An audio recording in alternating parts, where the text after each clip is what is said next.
A couple of heated games and some rough plays this week have sparked a new controversy in the WNBA around superstar Caitlin Clark. On Monday, her Indiana Fever played the Phoenix Mercury in a game with 6 technical fouls, including one for Clark and an ejection. Their second meeting on Wednesday brought this moment when the Mercury's Alyssa Thomas pressed her fist into Clark's neck during a loose ball and no foul was called. Clark left the game early with a back injury. After the game, Fever coach Stephanie White called it unacceptable. We have a generational talent and a WNBA superstar who had 2 cheap shots right there that weren't called. We spent all offseason looking at officiating. All offseason. And I still say the one thing that we keep asking for is consistency.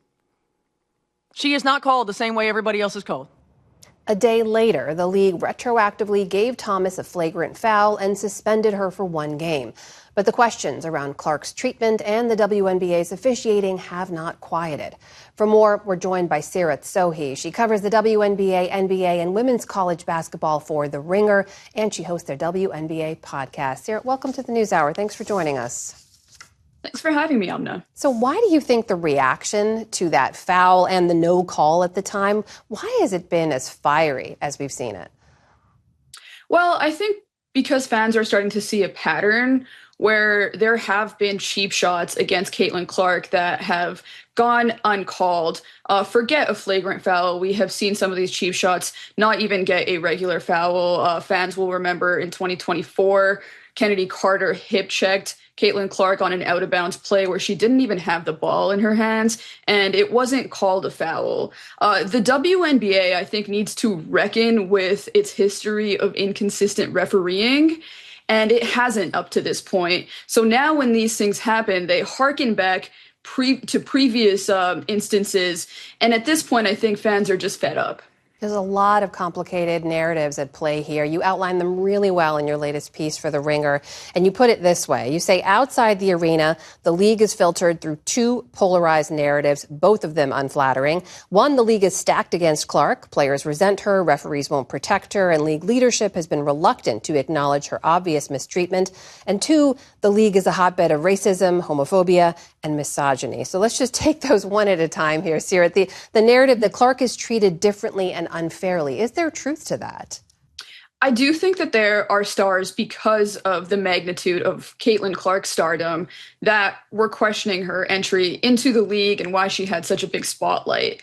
At the same time, I do think that refereeing issues are consistently bad across the WNBA. I don't think that the WNBA really has a standard for or a vision for how they want the game to look. They are very reactionary. I think that's why you saw this flagrant foul and suspension issued after the game when the public pressure was really starting to get to them. You can see that with previous instances with really every crisis the WNBA has dealt with. I think the best way to look at it is that Caitlin Clark is a magnifying glass to a lot of issues that have been plaguing the WNBA for a long time. A lot of mainstream sports fans are just now finding out about things that have bothered players for quite a while. And to me, really, a lot of it just comes down to the league's leadership. There's a second point you raise here, which brings together a lot of very difficult topics, which is the fact that Clark is a straight white woman in a league that was built largely on the backs of Black women, many of them queer and out. How is all of that playing into the conversation and the way it's being looked at? Well, I think there are a number of nuances here. The WNBA has had white straight stars before. They have never had a white straight star with this magnitude of fame and who has come into the WNBA at a time where social media is very prevalent and in a very charged political moment in this country. So there have been people who have used Caitlin Clark as an avatar to express their racial grievances, their homophobia. And often the WNBA players that she is faced against are the targets of those attacks. So you can understand from the perspective of those stars why they would, of course, take issue with something like that. There was a lot of controversy, too. I'm sure you saw with this new poster the league revealed their 30th anniversary celebration, and Caitlin Clark is not on the poster. Do you feel like that controversy was warranted? Is the league fumbling how they're handling one of its biggest stars?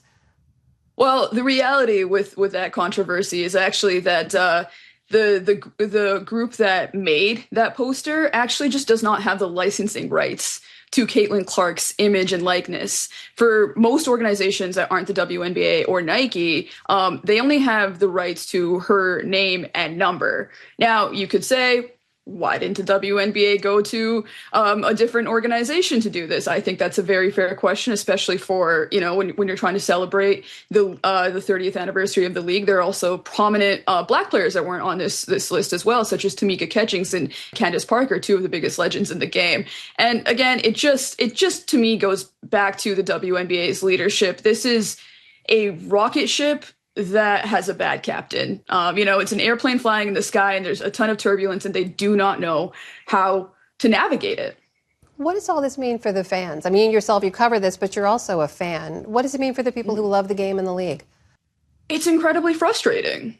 I think that most fans would like to celebrate great basketball alongside all of the other things that the WNBA brings to the table that frankly don't necessarily exist in other sports. The WNBA is it's a cheaper ticket with a more connected fan base that, from my experience, has had a genuine impact on my life as far as creating community at a time when I think a lot of people are seeking that. So there's so many beautiful things about the WNBA as it stands right now, but the frustrating thing is that the mainstream stories that come out about the league often have to do with racial strife and incompetence, truly.